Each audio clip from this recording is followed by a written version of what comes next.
This is Geometry Lesson 11.5, Volumes of Pyramids and Cones. The objective for this lesson is that you'll be able to find the volume of a pyramid and the volume of a cone. So we're going to first start off with the volume of a pyramid. So you've got this in your notes, the highlighted part in yellow, you need to write down right now. The volume of a pyramid is 1/3 the product of the area of the base and the height of the pyramid. Now remember that B stands for area of base, and that will change depending on what your base is. So you could use the base times height if it's a square. You could use 1/2 ASN for that if you have a regular polygon. Just a note too that we've talked about this idea of Cavalieri's principle that says oblique shapes also follow the same formula, and here's just an example of that.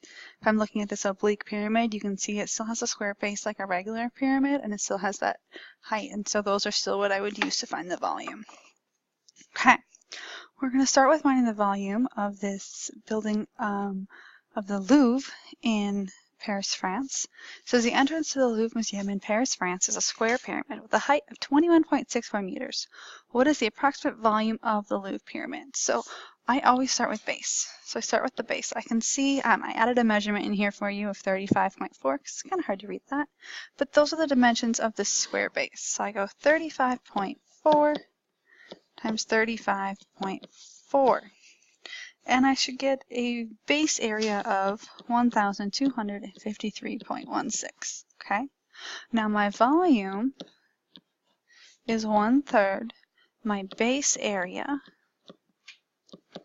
times the height. So I look in the pyramid. I don't see anything in drawing, but I do see a line in the directions where it says the height of 21.64. So I go 21.64. And I type that all up in my calculator. It does tell us to just find the approximate volume. So in that case, I'm just going to round to the nearest unit. And once we get that whole thing typed up, I'm getting 9,039. Now remember, everything should have labels, so pause, think about the label for this one. We should be using meters cubed, and that's our total volume. So we're going to deal with some large numbers on this one, but I want you to try this one on your own here. So pause the video and try to find the approximate volume of the arena. Alright, you can check your answer with mine. I ended up with 32,100,000 feet cubed. I did notice I tried to do this one kind of in my head with the approximate volume, 1/3 of 300,000. This part right here is 100,000. Then 100,000 times 321, and just kind of try to do some of that math in my head since they're asking for the approximate. So those are kind of our little bit more straightforward questions, but obviously that's not the only kind we'll have. Here's one that gets a little bit trickier. It says, what is the volume in cubic feet of a square pyramid with base edges of 40 feet? So that's consistent with what we've had, and a slant height of 25 feet. We haven't talked about anything with the slant height. So let's first go and let's talk about the base. The base is a square with edges of 40, so we just go 40 times 40, and we get an area of 1,600 for the base. Now, volume, remember, is 1/3 our base times our height. We're given the slant height. And careful, don't just use 25 there. The slant height is different. And if we go and we look at this diagram, you can see the slant height is out here. And the height is inside, and so we have to solve for that height. Now they've kind of broken it down for us in this picture down here. They took the slant height, they made that right triangle with the height and with the apothem.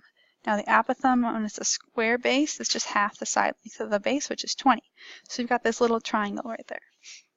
Now you want to look for any Pythagorean triples or anything like that, but if you don't recognize anything like that, you want to set up the Pythagorean theorem. So remember that your C value is across from that right angle. That's my 25. So I'm going to go 25 squared equals h squared plus 20 squared, and just start to solve that out. I know 20 squared is 400. 25 squared is 625. I keep going, subtract 400.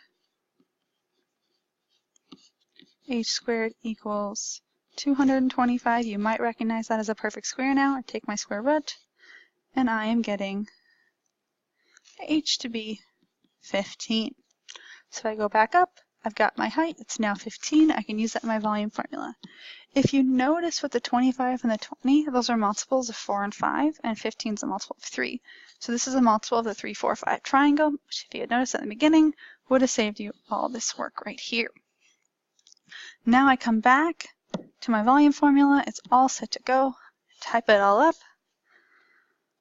We should get a nice whole number, 8,000 feet cubed for our volume. Okay. We've got several more questions that are going to ask us to find that missing height. These next two are actually just asking you for the height. So I'd like you to try both these ones on your own. Use this first one as an example. Pause the video and try to get just the height of each of these pyramids. Alright, by now you've gotten your height for both of these, about 10.909 for the first and about 21.065. Now remember, these are measurements, they should have a label. But don't automatically jump to meters cubed. These are each a linear measurement, this measurement right here. So I would say just meters, and this is just this measurement right here. And I would just say millimeters right there. So be careful on labels for questions like those. Alright, so if we turn the page, we've got two problems. We're going to find the volume. We've actually already done this first one, so I'm going to skip it and jump to the second one. It says, what is the volume of a square pyramid with base edges 24 and a slant height of 13? Okay, so if you want to, you can quick kind of sketch out a pyramid. I've got a square pyramid, so I have a square base, and then it's going to, everything's going to come up to a peak like that. I'm going to have base edges of 24, and I'm going to have a slant height, so this distance along that side of 13. I drew the picture for us to see that we don't actually have the height that we need. So the height that we need is going to be this red line I draw in that goes from the center to the middle of the base, and that makes this nice triangle right here. Okay, so just like last time, we're going to solve for that missing height of our triangle. We're going to use 13 here on our bottom edge. We're going to use the apothem, which is going to be 12, and we're going to solve for that height. So I'd like you to pause the video and try to solve for your height. And then we'll check our volumes. Alright, I did take the time to show you how to do this with the Pythagorean theorem. Now, if I were you, hopefully you recognize your Pythagorean triples, and you'd notice that this was a 13, 12, and the missing side had to be a 5. So now we've got all the pieces we need to find the volume. Remember, volume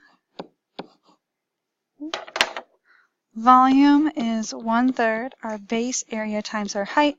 So why don't you now plug everything in and try to get the volume of this pyramid completely on your own. Alright, you can go ahead and check your last volume with mine. I got 916 meters cubed as my volume. So that was everything about pyramids. Now we're going to jump into cones pretty quick here. So cones, it's just the exact same formula, 1/3 base times height. The only difference, make sure you get this formula copied down. The only difference is that we know that base, and that base is always going to be pi r squared, so we can plug it in and come up with that other version of the formula. Okay, so you can pick which to use that you'd like. Alright, we're going to start with talking about a teepee with this. It says the covering on a teepee rests on poles that come together like concurrent lines. That's basically to say, hey, you have a cone. The resulting structure approximates a cone. If the teepee pictured is 12 feet high with a base diameter of 14 feet, what's the approximate volume? So we don't have a picture, so let's make one. I'm going to sketch a base that looks like a squished circle, and just kind of draw a line up, and a line up. It looks like an upside down ice cream cone. Okay, so now we're going to label stuff. We've got a base diameter of 14 feet, so we're going to go 14 across, and a 12-foot height. Remember, that's going to go from the vertex all the way down as perpendicular with the side. Okay, so now that we've got our picture, we're going to start with that base. I always go pi times radius squared. With my diameter is 14, my radius is 7, so I go times 7 squared. We get that. Let's leave it in terms of pi just until we're done. And we should get 7 squared is 49 pi.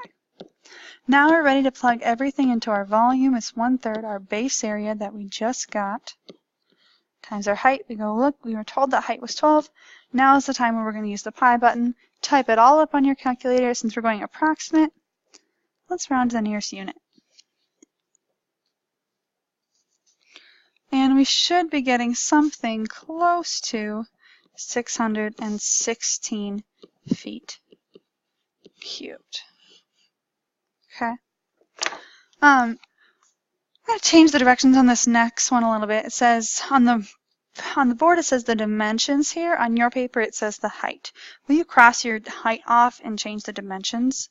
So the dimensions of a child's teepee are half those of the teepee above. What is the volume of the child's teepee? I would recommend you start by drawing a picture. If your dimensions are half, think about what's your diameter going to be now, what's your height going to be now. So our diameter was 14, that means here our diameter is going to be 7 across, which means our radius would be 3.5. Our height was 12. We want to take half of that, we're taking half of all the dimensions, so that means our new height is going to be 6. And with all that information, find the volume of the teepee. So pause the video now and do that. Alright, you can check my answer. I got 76.969. They don't tell us where to round to. The last one was approximate, so I'm going to go approximate here too and just get it round to the nearest unit. So that'll be about 77 feet cubed. Okay. We've got 2 questions left in the notes, and these are both about cones as well. So if we take a look at these, it says this volume formula applies to all cones, including oblique cones. So if these are oblique cones, you can see that that vertex here is not directly above that middle there, but there is this perpendicular line that goes down, and that's going to be our height for each of these. So why don't you pause the video for both of these and just practice getting your answer in terms of pi and also round to the nearest cubic unit. So you're going to get it in terms of pi and then get it to the nearest cubic unit. So pause the video and do these both. Alright, you can check your final answer with mine. On the first one I got 1,875 pi feet cubed or 5,890 feet cubed. On the second one I got 144 pi meters cubed or 452 meters cubed. Alright, this was lesson 11.5 of geometry, semester 2. Our objective, remember, for today was to find the volume of a pyramid and a cone.